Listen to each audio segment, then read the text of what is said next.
Bonjour à tous. Alors aujourd'hui, nous allons parler d'un mot spécial que peut-être certaines personnes n'ont jamais entendu, un égrégore. Alors qu'est-ce que c'est un égrégore? On va voir déjà qu'est-ce que c'est. Ensuite, on va voir comment on peut en fabriquer. Et ensuite, on verra quelles sont les utilités dans la magie de l'égrégore et comment les anciens les utilisaient. Alors d'abord, un égrégore, qu'est-ce que c'est? Un égrégore, si par exemple vous vous mettez dans une méditation dite des sons tibétains, vous allez invoquer des sons Om, des sons Za, voilà. Au moment où vous faites ce rituel de magie tibétaine, un petit peu magie jaune, quoi, enfin de méditation tibétaine, pardon, enfin plutôt méditation, mais c'est un peu de la magie puisque c'est la magie des sons. Le nombre de personnes dans le monde qui fait la même chose que vous au même moment, c'est ça un égrégore. Si vous invoquez une entité comme Lilith, le nombre de personnes dans le monde qui invoquent Lilith au moment où vous le faites, c'est ça une égrégore. C'est de ça que le démon se nourrit, pardon. C'est ce qui lui permet d'exister.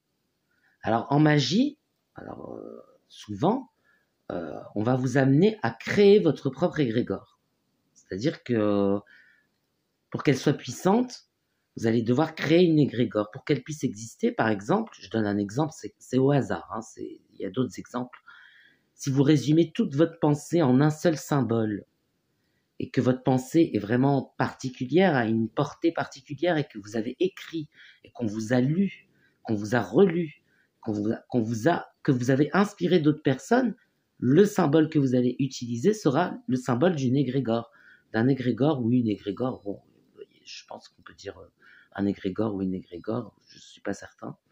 Voilà, ce symbole-là sera le symbole d'un égrégore. Et donc en magie, quand est-ce qu'on utilise un égrégore?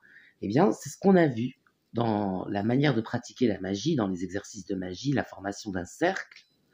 Vous voyez qu'à un moment donné, je vous dis que vous utilisez des carrés magiques. Et bien, les carrés magiques, c'est un égrégore. Donc, ils font appel à toutes les personnes qui utilisent le même carré magique au moment où vous l'utilisez dans votre rituel. Et ben, ça fera une égrégore. Alors, l'avantage d'un égrégore, c'est quoi? C'est que le rituel prend de la puissance, puisque toutes les pensées sont tournées dans une seule et même direction, un seul et même besoin dans le monde entier.